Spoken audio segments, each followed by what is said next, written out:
Hi, my name is Megan and I work for Relationships Australia, and I'm here interviewing Elizabeth, who is our CEO. And we're going to do a series of short interviews around couple issues, couple conflict, couple communication, and how couples can connect when they're feeling distant. So we'll do 3 different interviews. This first one is about couples who end up fighting. And particularly we're thinking about some recent events that have happened in Australia. The series of bushfires, obviously drought for a long time, and the impact on couple relationships of crises and how that can spiral into couple conflict and difficulties for couples. So this first one is about that. So Elizabeth, just welcome. And first question, how might these crises, recent crises of bushfire, drought, and even the COVID period have impacted on couples and led to a spiral in their interaction and possibly into conflict? So each of these crises have brought similar challenges and different challenges. So what they've each done is they throw the couple together in a very particular way. And so with droughts and bushfires, those sorts of external threats, there's often a sense of having to immediately respond to a crisis, such as your very house might be at risk. But you also could be very engaged with the community because there's many people who are struggling and you might be working together as a team to get things done. COVID brought a different challenge, which was about staying in your bunker. I think what we know about healthy couple functioning is that we do live in a network and we live in a cast of thousands. There are many people that touch our lives.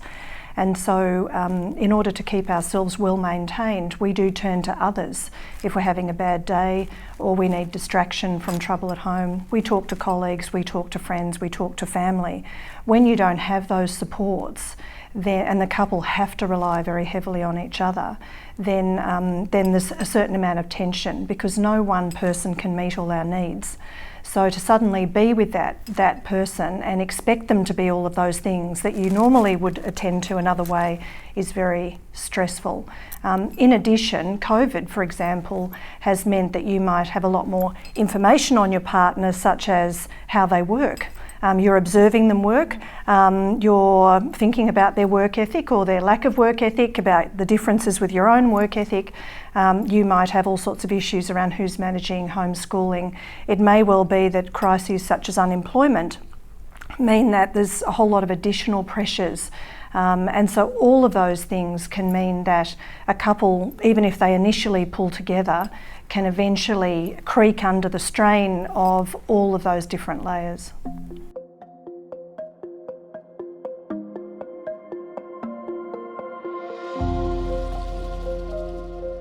Is fighting or conflict always a bad thing for couples?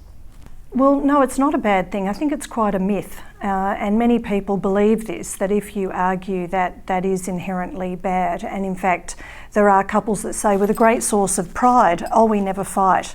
And in fact, an argument or some sort of conflict can be a way to clear the air, say something that maybe you've been holding back on, maybe speak with passion about an issue that really matters to you.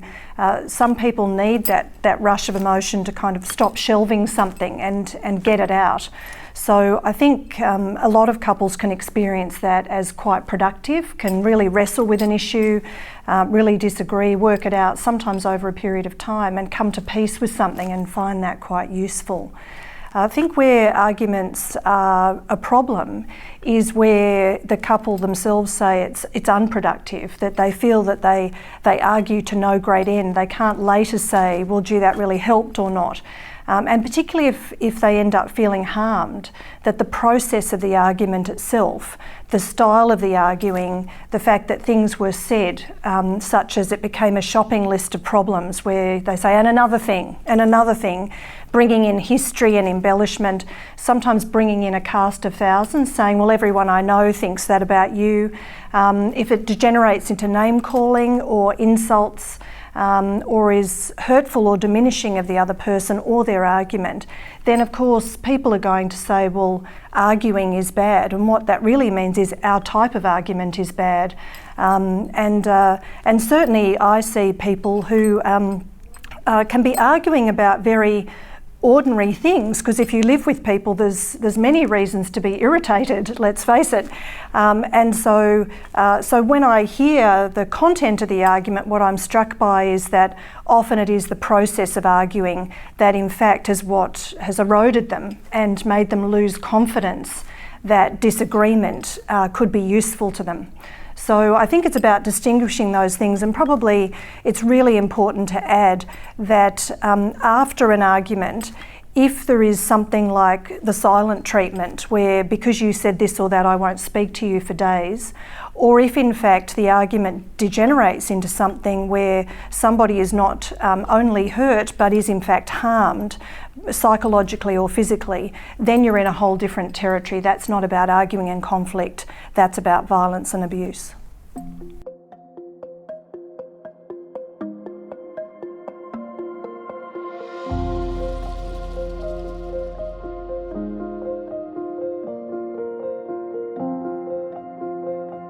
So I suppose when arguments are unproductive and couples find it hard to get to a resolution, what sort of things could they do differently?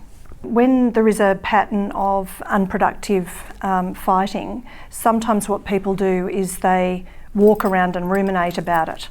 And so what's really important is to certainly calm yourself, but that doesn't mean step back and ruminate. It means actually try and distill, look, what is my issue here? So get really ready as to what is the central point that I want to raise. It's very important then to check with your partner if it's a good time and say, I'd like to talk to you about something. When would be a good time?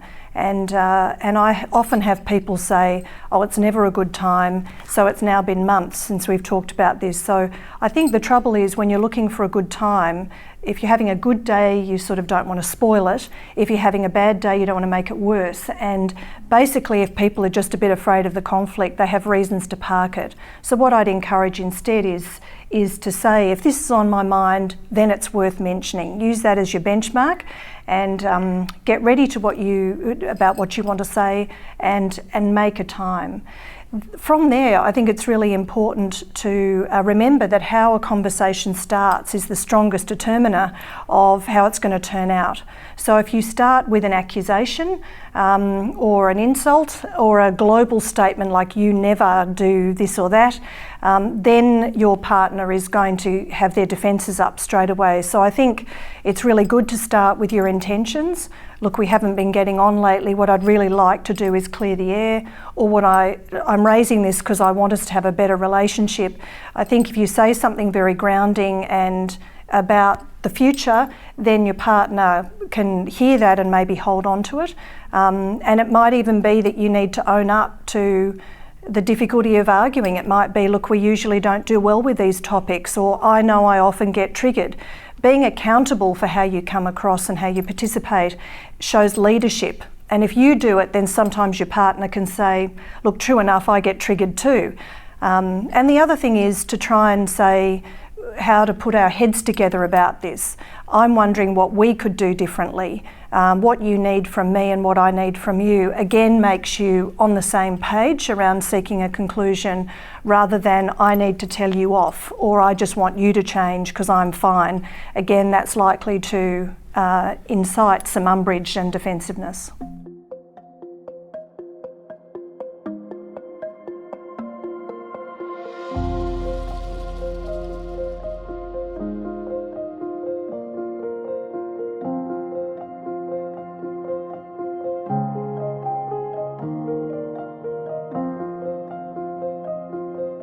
What about for couples where they really are getting into very heated arguments and the emotions are getting very high and possibly it's even getting unsafe? What sort of things could they do then, or do they need to consider?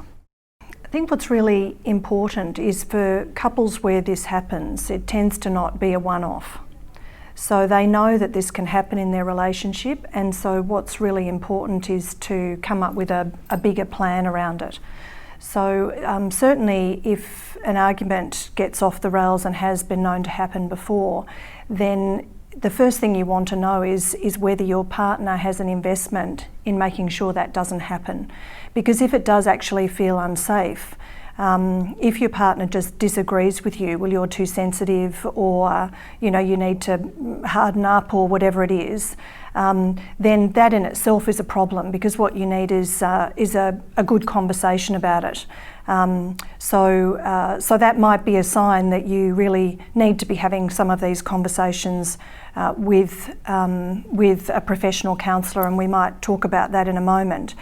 But if in fact you are able to say to your partner, look, our arguments get out of control, and quite frankly they frighten me sometimes, or I get scared to bring things up, or I'm walking on eggshells. If you have a partner who does agree with that it's not good what's happening, then I think it's about having a plan together. It's much better to plan going into the argument than to try to do something in the middle of a heated argument. Because just say you're in the middle of the argument and you think, well, this isn't going well, I'm going to back away and say, I'm not talking anymore, I'm going to go to the bedroom and calm down. If your partner's very triggered, they could see you as pulling a control tactic, or walking out when they're in the middle of speaking. It could become more fodder for the argument. So it's much better to plan for that going in and say, look, if either of us is flooded with emotion, or it's obvious it's not going well, can we just agree what we're going to do? And if you can work on that together, then it tends to work better. What you've got to agree to is, if one person is able to say, I need to call a halt, that the other person has to agree to let that happen, to not force a staying on. And the critical thing though about taking some time out, there's two parts to what's critical. One is that you agree to go away and calm down for a fixed period of time. So it's so you might ideally for no more than an hour, but ideally for less. So it might be let's just sort of have some time out for 15 or 20 minutes. And you come back together. The reason to come back together is that establishes trust. If one says, well, I'm leaving and I'll be back later, you don't know when they're going to come back, you don't know what shape they're going to be in when they come back, you actually can feel worse. Whereas if you agree to go and you agree to come back and you do come back, you already have something back in common. The thing to do during that time out though is to use the time to calm down. If you use that time to ruminate and say, it's an outrage, they said this and I should have said that, and when I speak to them again, then when you come back, you'll just start, if anything, from an escalated place. So it's important that you use that time to say, okay, what just happened to me? Gee, I'm overwhelmed, I'm so angry, what can I do to calm down? Do some deep breathing, try and come back to yourselves. And if in fact after the agreed time, say 20 minutes, you go back and you still don't feel equipped to continue, that instead you'd say, look, I'm still really affected, I wanted to come back to you, say I'm working on it, but I'm going to need more time. And again, that sense of connection builds trust, builds cooperation, and keeps the connection in place while you tussle with the other things.